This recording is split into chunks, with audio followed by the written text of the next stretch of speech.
I'm sitting here looking at a family photograph, not the sort of family photograph that you might have on the wall or mantelpiece of your own home, but a photograph of nearly 40 Anglican archbishops, and they represent the leadership of the family of Anglican churches around the world.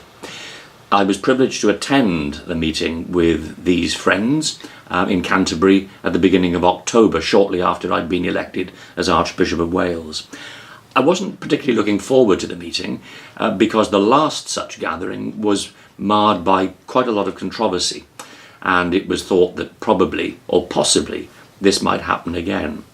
I have to say that come the end of the meeting, I was delighted to have been there and was incredibly impressed by the sense of goodwill, fellowship and care that I experienced among those archbishops. I think that among the people who were most disappointed by the outcome of that meeting, I have to say, were from some of the media outlets who were anticipating controversy. Gladly for us, and perhaps sadly for them, there was little controversy, and the sense of a family around the world seeking as best it can to witness to the kingdom of God was very, very tangible indeed, and very, very moving indeed. What I'd like to do now is just outline very briefly some of the matters that we talked about, some of the stories that we heard, and I may say something about some of the characters that I met, all of whom I have to say were very memorable indeed. So many of the churches around the world which the archbishops represented are facing all manner of different challenges, and matters of same-sex relationships are not actually and frankly high or the highest on their agendas.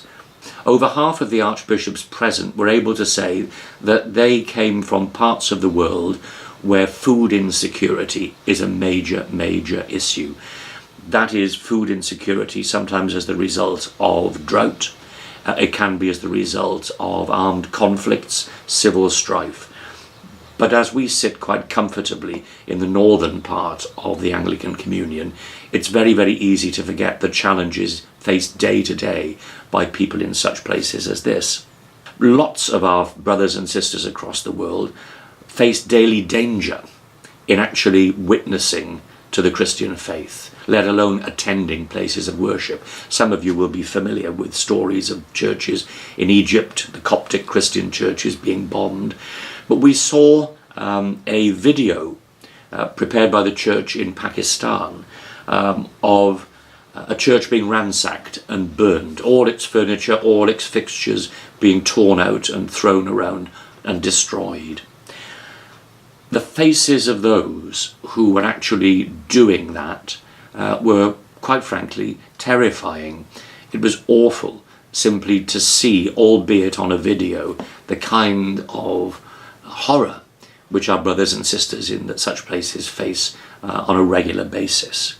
In terms of places such as Bangladesh, it was, again, horrifying to be told that about a third of that country, a third of that province of the Anglican Church is currently underwater. Among other issues that we touched on, topically, modern slavery. 40 million victims of modern slavery around the world. 65 million people living as refugees. 20 million people displaced as a result of natural disasters. And all of these are issues which some of my colleagues were facing in their home provinces on a day-to-day basis. I said a little earlier that in advance of the meeting there were some concerns that sexual ethics and in particular same-sex relationships might figure heavily on the agenda because of the decision taken fairly recently by the Scottish Episcopal Church in relation to same-sex marriages. The primus of that church explained to us in some detail, some welcome detail, the process that his church had gone through in making a change to its discipline in relation to marriage. He acknowledged that change would have some consequences for that church's relationship with the rest of the communion. But he was heard very respectfully, and what he had to say by way of explanation was warmly received, even by those who disagreed with it. Even those who found what the Scottish Church had decided to do difficult to understand, in no way indicated that this was going to fracture their relationship with the communion. And that was so good to hear. It has to be said, in fairness, that there were 3 provinces whose archbishops decided not to attend, and as far as I can understand, that was as a result of the decision which had been taken in Scotland.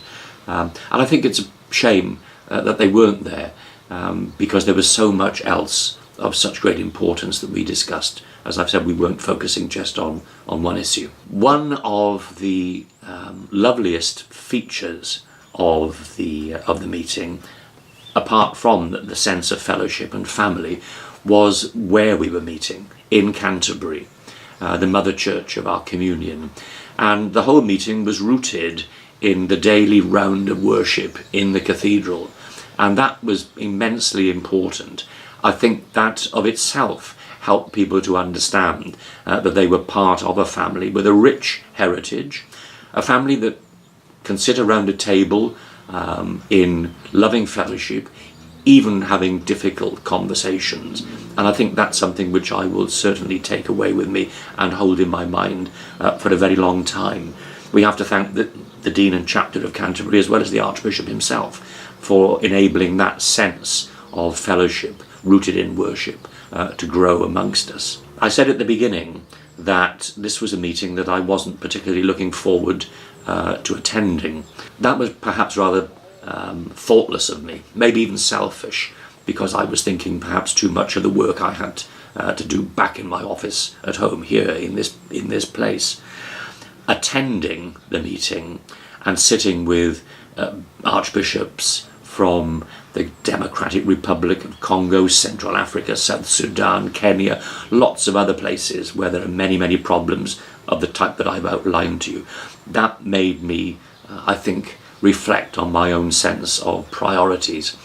It was one of the most moving, I think one of the most important, and one of the best meetings of any kind that I've had the privilege and opportunity to attend throughout my ordained ministry. It was wonderful to be there, and I met some hugely impressive and wonderful friends.